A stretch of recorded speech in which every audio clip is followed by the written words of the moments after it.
My wife Rachel had always been relentless in business. She built her career on sharp decisions, cutting losses, and making tough calls with surgical precision. I once admired that about her. But when that same cold deficiency was directed at you, admiration quickly morphed into something else. I sat across from her in her office, the glass walls behind her showcasing the towering skyline, a testament to her ambition. Everything about her exuded control, the crisp white blazer, the way she reclined in her leather chair, the perfectly manicured nails tapping softly against the desk. She tilted her head slightly, observing me, savoring the confidence of someone who believed they were untouchable. Then, with a slow, deliberate grin, she delivered the words that shattered everything. You'll be training my lover to replace you, Tyler. She studied my reaction. She expected anger, betrayal, but when I remained silent, she pressed on, her voice smooth and calculated. We're letting you go professionally, of course. After 12 years, as if this wasn't personal, as if some distant boardroom had come to this decision, and she was merely the messenger. I nodded, not in agreement, but because questioning her would have been pointless. Arguing would have only fueled her sense of power. Instead, a small, knowing smile played on my lips, and for just a flicker of a moment I saw hesitation in her eyes. She had anticipated fury, desperation, something she could leverage, but instead she met something unexpected: acceptance. People like Rachel mistake composure for weakness. What she didn't know was that I had already moved on 3 months ago. Still, I kept my tone steady, folding my hands in my lap. Before I leave, I'll make sure he's well trained. She smirked, leaning back and crossing her legs, relishing the moment. I knew you handle this professionally. Too many people let their emotions get the best of them when they're let go. Rich, coming from someone who made every decision based on emotions, she just covered them with ice. That was the difference between us. I never let feelings cloud my judgment, but that hadn't always been the case. This company was never solely Rachel's. It had originally belonged to her father, Charles Davidson. He built it from the ground up, and over the years he trusted me, treating me like a son. When I married Rachel, I believed we were building something together, but when Charles fell ill, everything shifted. Rachel made it clear she had no intention of sharing control. At first, the signs were subtle.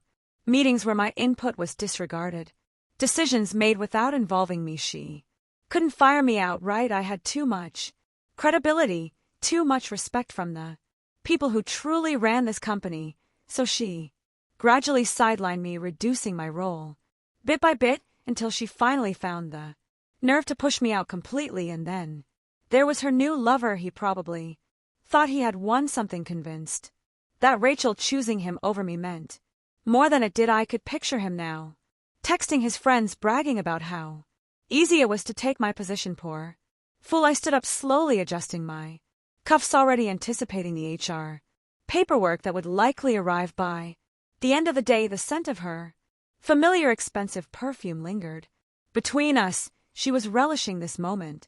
For Rachel, victory wasn't complete until she could look me in the eye and savor it. She needed to see me break to witness the exact second she knew she had beaten me. I met her gaze, holding it for a moment before offering the faintest of smiles. I suppose tomorrow will be interesting, I said. Her grin remained unwavering. I'm sure you'll land on your feet. Oh, I wouldn't. In fact, tomorrow I wouldn't be walking into that boardroom. As a former employee, I would be walking in as the new owner. I turned and stepped out into the hallway without another word. As soon as I did, my phone buzzed. A message from my lawyer. James, paperwork is filed. Board meeting set for 9 a.m. I slipped my phone back into my pocket, exhaling slow. Rachel had made her move. Tomorrow it was my turn. Rachel sat rigidly, her shoulders tense as she struggled to make sense of what was happening, like trying to piece together a puzzle that had already been assembled. I pulled out a chair across from her, settling in as James cleared his throat. As of this morning, Davidson Enterprises ownership structure has undergone significant changes, he announced. A meeting has been scheduled to address these developments. Rachel scowled, her eyes scanning the documents in front of her. I clasped my hands together, deliberately taking my time before speaking. As you'll notice, there has been silence in recent months. Investments have shifted, shares have changed hands, and acquisitions have taken place. Quietly, and as of this morning I saw the realization dawn on her. Her gaze sharpened as she started connecting the dots. What are you talking about? She asked, her voice edged with suspicion. I smiled. I'm referring to MKT Holdings. Her entire posture stiffened. James placed a stack of documents on the table, and the board members leaned in, their eyes scanning the pages. Murmurs spread through the room, growing louder with each revelation. Rachel's expression shifted from confusion to disbelief, then to pure unfiltered rage. She grabbed a file, flipping through it frantically. This is a joke, she muttered. James adjusted his glasses. It's not. He turned a page, continuing. 3 months ago, MKT Holdings secured a controlling interest in Davidson Enterprise rises. As of this morning, the acquisition has been finalized. Rachel's breathing quickened. She turned to me, her voice dropping to a low, dangerous tone. MKT. Leaning back in my chair, I watched as it sank in. Her lips parted slightly as the full weight of the revelation hit her. No, she whispered. I nodded yes.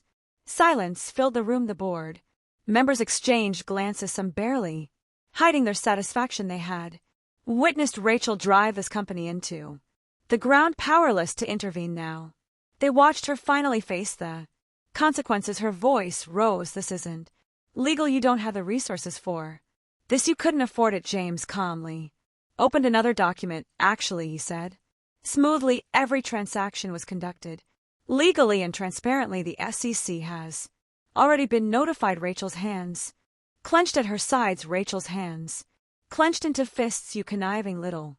I tilted my head slightly. Careful, Rachel.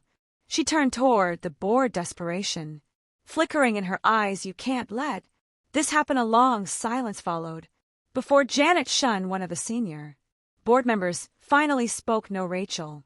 Rachel's face ped. This was your father's company, and for the past 3 years you've systematically run it into the ground.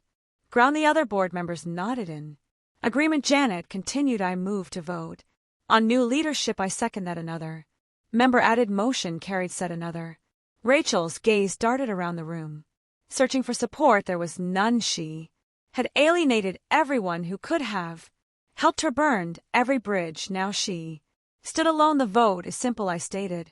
All in favor of removing Rachel Davidson as CEO, raise your hand. One by one, hands went up. Rachel sat motionless, shaking her head as her entire empire crumbled around her. You can't do this, she whispered. I met her eyes. It's already done. Security entered the room. Rachel's breath hitched, her hands gripping the edge of the table. Tyler, don't do this, she pleaded. I held her gaze. You did this. Her expression hardened. I built this company, and you're just trying to take credit for it. James interjected, his voice firm. Mrs. Davidson, you need to leave the premises. Rachel turned to security. One of the guards hesitated, but after a brief pause, he gave a small nod. Please come with us, ma'am. Rachel pushed back her chair angrily and shot me a look filled with contempt. I'll fight this. I'll sue you. This isn't over. I remained calm. You can do whatever you want, Rachel, but you'll do it from outside this company. She opened her mouth as if to argue, but stopped. She had already lost. Eric stood outside the boardroom, his face pale, lips slightly parted. Rachel barely acknowledged him, her expression distant, almost as if she had just realized she had backed the wrong person. I stepped past him, letting the moment sink, and then exhaling softly, I straightened. Shall we discuss the future of Davidson Enterprises? And just like that, the company was mine.